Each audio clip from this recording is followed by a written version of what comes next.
छोटे बिजली चोरों के खिलाफ क्रैकडाउन की तो लाहौर रीजन भर में लेस्को की जानिब से इस्तादे बिजली चोरी मुहिम को 79 रोज मुकम्मल हो गए। जारी मुहिम में 33,444 मुलजमान बिजली चोरी में मुलविस पाए गए।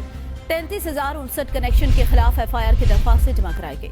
31,896 दरख्वास्तें रजिस्टर हो चुकी। तर्जमान के मुताबिक अब तक की कार्रवाई में 15,672 मुलजमान को गिरफ्तार किया गया।